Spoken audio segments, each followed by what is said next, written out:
È il 24 ottobre quando un'ambulanza arriva a sirene spiegate al pronto soccorso Tatarella di Cerignola. Dentro, ansimante, c'è Daniel Menza. Durante la notte la sua tenda nel ghetto di Tre Titoli vola via a causa del forte vento ed allora è costretto a dormire in un riparo di fortuna, ma il suo corpo cede.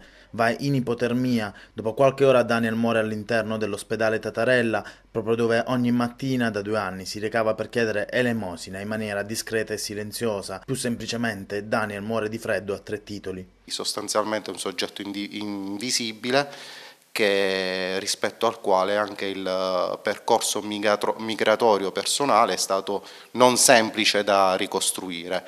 Daniel non era in possesso né di un titolo di soggiorno, né tantomeno l'aveva mai avuto in passato, non era in possesso anche di un passaporto, quindi anche la ufficiale identificazione a livello di dati anagrafici si è basata esclusivamente su quanto lui stesso ci riferiva. Già nel 2009 l'OIM, l'Organizzazione Internazionale per le Migrazioni, nel suo rapporto definiva Borgo Tre Titoli come luogo del non ritorno, cioè come quel luogo dove spesso si andavano ad insediare cittadini che per una qualsiasi ragione avevano visto fallire il proprio progetto migratorio. Possiamo quindi dire che Borgo Tre Titoli è l'ultima tappa di un processo di integrazione che poi è fallito? È parzialmente vera, anche in questo caso dobbiamo essere capaci di differenziare quella che è la popolazione stanziale di Borgo Tre Titoli, che abbiamo detto aggirarsi in maniera approssimativa tra le 300 e le 400 unità, considerando anche Contrada Ragucci, Borgo Pozzoterraneo, e invece quello che diventa l'insediamento durante i mesi, diciamo, primaverili e estivi, quelli della raccolta. Daniel era solo uno dei 300 residenti di Borgo Tre Titoli, da tutti i cittadini conosciuto come House Ghana. In estate ne sono anche di più, circa 800, per lo più lavoratori stagionali in una zona per certi versi off limits, per contrastare il degrado, le attività criminali e per riportare dignità a quei luoghi sperduti nel vasto agro cerignolano. A 13 km dal centro abitato, la chiesa si è attivata in prima linea. Il vescovo Renna, appena insediatosi, vendette l'auto che tutti i sacerdoti della diocesi gli regalarono con un'apposita autotassazione. Con il ricavato ha anticipato i lavori di costruzione di un centro per immigrati ed è proprio nel bar di Tre Titoli che Renna ha festeggiato i suoi 50 anni. Abbiamo pensato, ecco, di costruire effettivamente un centro che io definisco un po' un'agorà, un luogo che possa far incontrare quelle persone che vivono nei casolari. Il ghetto, se vogliamo, di Tre Titoli non è assimilabile a quegli altri che sono presenti nella nostra regione, perché gli immigrati vivono sparsi per le campagne e si ritrovano in un luogo che non sempre, ecco, è un luogo sano, è un luogo nel quale si può trovare accoglienza, dialogo, e allora noi vogliamo offrire proprio questa possibilità. L'abbiamo chiamato un luogo di integrazione umana. Possiamo dire con orgoglio tutto cristiano, che non è l'orgoglio appunto di chi vuole mettersi su un piedistallo, che nella nostra città, nella nostra Cerignola, sono tante le persone che si fanno vicine a queste situazioni. Certo ci sono situazioni di sfruttamento, quello della prostituzione, non vengono certo da Milano o da Torino a sfruttare la prostituzione che si trova lì, ma dalla nostra città e dalle città viciniori. C'è una situazione di sfruttamento agricolo, però quello che si sta ponendo in atto è proprio quello dell'attenzione ai migranti, dell'accompagnamento, della promozione, quanto è importante l'istruzione, della integrazione.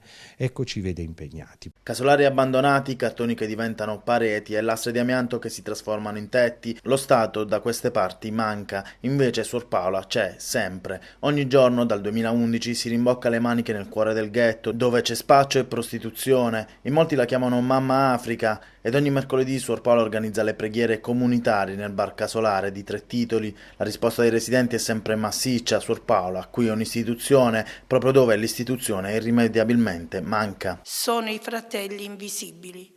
Qual è stato il primo obiettivo? Dare visibilità a questa realtà, coinvolgendo gli enti, il servizio sociale, però le risposte purtroppo al giorno di oggi si lascia molto a desiderare, perché non so quanto gli enti possono fare in quella realtà.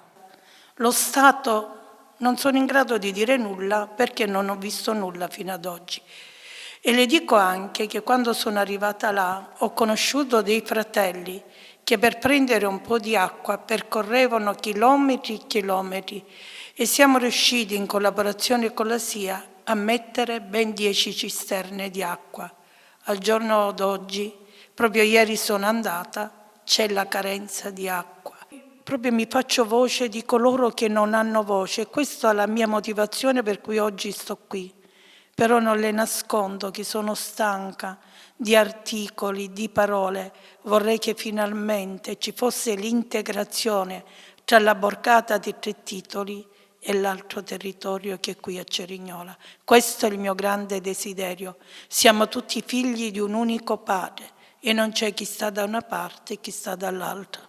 A poco più di 2 chilometri da Tre Titoli c'è Borgo Libertà, i residenti vivono a 18 chilometri dal centro di Cerignola, la politica è passata, ha promesso, ma la situazione nella borgata è rimasta invariata, strade disconnesse, nessun tipo di servizio, zero controlli delle forze dell'ordine. Qui sono quasi tutti italiani, ma da quando il comune ha presentato al ministero la candidatura ad un progetto SPRAR, quegli ostacoli sembrano una vera e propria beffa. Lo SPRAR prevede l'accoglienza di 10 cittadini extracomunitari, ma i residenti si sentono presi in giro, mancano presidi militari e sanitari in un lembo di terra isolato e che corre il rischio di diventare un nuovo ghetto, o almeno è questa la preoccupazione dei residenti di Borgo Libertà.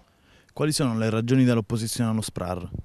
Le ragioni dell'opposizione non è che siano tanto gravi, noi cerchiamo solo di cercare di vivere un po' tranquilli, cerchiamo solo un po' di servizi, che poi lo SPRAR loro hanno deciso che vengono, a noi ci fa anche piacere, però cerchiamo qualche servizio per noi, perché noi qui siamo proprio fuori dal mondo, insomma. Io voglio fare una proposta al comune, visto che loro sono molto propensi, sono molto altruisti, noi abbiamo deciso si comprassero le nostre case e ce ne andiamo noi, così stiamo più vicino ai servizi e alle cose.